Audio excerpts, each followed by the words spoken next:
Welcome everyone to another Mom to Mom interview. Joining me now is possibly the most adorable pregnant woman you're ever going to see. So get a good look at her now. News 8's Brenna Donnelly. There's actually 4 of us here right now. Yes, there are. Okay, the big day's coming up for you. When are you due, Brenna? I am due July 21st with baby Cub, who is a boy. Oh, and your last day with us is going to be? It's coming up on July 8th, so Yeah. I get to spend some time before his due date. I mean, he'll come whenever he wants to, Absolutely. right? But you're spending some time prepping now. Our viewers, our All Indiana viewers, absolutely love you. We followed your journey several months ago. You are a woman who has been through several miscarriages. Can you, for those people that didn't get to see that, can you kind of catch us up on that? Well, he is our rainbow baby, definitely, because for a year, my husband and I tried to conceive unsuccessfully, even with medical intervention. We were diagnosed with unexplained infertility, and then magically got pregnant, and then lost 3 babies in a row at 6, 8, and 9 weeks. And that was probably the lowest of lows for me recently, was thinking I'm never going to be a mom, and if I am, it's not going to be my own child, and going through so many emotions with that. So when we got Cub and I knew I was pregnant, we were so cautious, and that was 37 weeks ago, and we're still here. I'm still pregnant. And you're so glowing. Well, people ask me, Brenna, how are you feeling? You know, it's often a pregnant lady question, and my answer could be, oh, my swollen feet, or oh, my heartburn, but the answer is I am just thrilled. I'm on cloud 9 all the time. I'm pregnant every day. You're so I'm grateful. even more pregnant the day before the day after that I was the day before, and that is a huge success. For other women going through that, because when we did that interview, we had so many women post on Facebook. I'm so glad she spoke to this, because this is often an untouched area for so many women.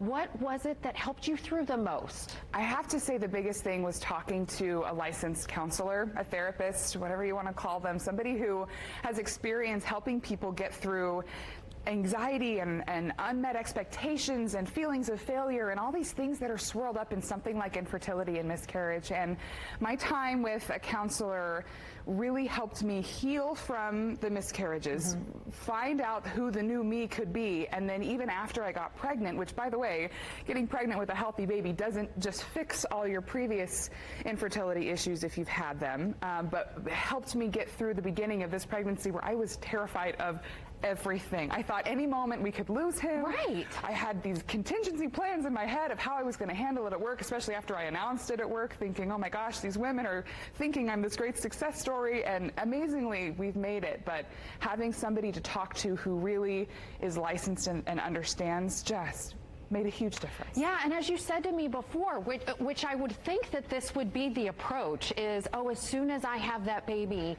all of that other pain will go away. Right. And you have learned, this is a part of your story, not so. She's helped you through that. It occurred to me after we lost my last baby that even if we had a perfect pregnancy, which we pretty much have, no problems here, Wonderful. that I would hold this baby in my arms and still either have postpartum depression or still have all these deep-seated issues about my last losses. And so that's when I decided, even before we got pregnant with this one, that I needed to start working through some of that. And it was amazing, the kinds of things that my therapist and I talked about, that we found, that made me feel good again and hopeful about life again, when I really hadn't been, thinking that this life dream of mine wasn't going to happen. It was a release. It was. Are you still doing therapy? Just curious. I am not. Okay. We were able to get to a point where I was running out of things to talk about other than sheer excitement. Okay. Which is great to That's chat a good with a place to friend. be. Yeah.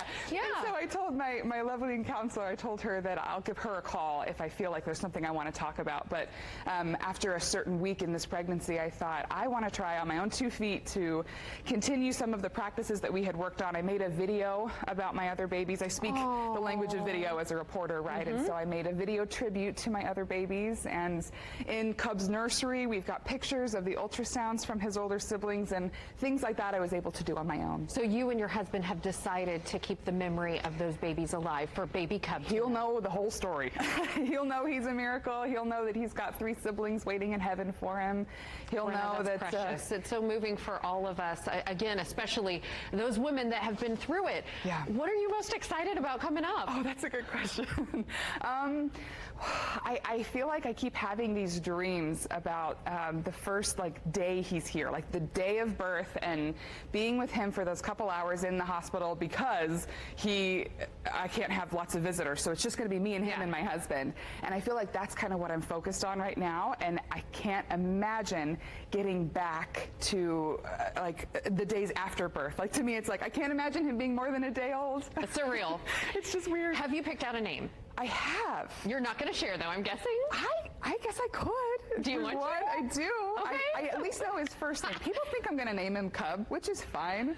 I'm not necessarily a big Cubs fan, and I think the man, my son, would appreciate having a name other than Cub. I think we're going to call him Cedric. Cedric! It's an Irish name. We love the history behind it, and we think it's just loyal and true and strong. And she announced it first on our show. I love baby Cedric. We can't wait to meet you. And how did you guys arrive at Cedric? You have Irish roots. I definitely have it. Brenna Donnelly, right? Yeah. I'm a pretty Irish girl. My husband approves of Gaelic names. And honestly, when my little brother was playing soccer as a little kid, there was a kid named Cedric on his soccer team who was like a fantastic soccer player. So I got so used to shouting and cheering for Cedric on the sidelines that as a teenager, I knew that I liked that name. Okay. Because we associated it with this cute kid. And then the Harry Potter Cedric is a great loyal figure as well. And so we just are going to go with it. So it's coming back around as a part of this story. What has been the hardest part, or the worst thing about being pregnant? I mean, both of us are here. We're out of breath. We don't have heels on. I was going to say, my kicks today are probably indicative of my worst symptoms. When you guys can't see under the anchor desk, right? Every day on daybreak, this is what I'm wearing. Yeah, my swollen feet, heartburn has also been really tough. Wakes me up at night, things like that. But luckily there's medicine for that, whereas there isn't a whole lot you can do for first trimester morning sickness. So that's been something to be grateful for. Difficult, but worth it. And you know. And totally yes, I sure do. Well, we are so excited for you. I know that all of our viewers are going to want to follow your journey while you're at home on your maternity leave. We can't wait to share these pictures. Where can they follow you at? On my Facebook, Brenna Donnelly News is probably the best place to find me. I have an Instagram and a Twitter as well, but things tend to hit Facebook first, and I'm always so grateful when people share their stories with me, too. That was so touching, and I love to interact that way, too. Like you've shared your stories with me, and we share a bump now, you know. We share a very large bump. Yes, yep, there we go. Let's do it. The baby bump. There we are. Yep, I'm just a few weeks behind her, everybody. Just barely. Again, Brenna, we're so excited for you. Congratulations. God bless you guys. Thank you. We can't wait to meet the sweet baby cub.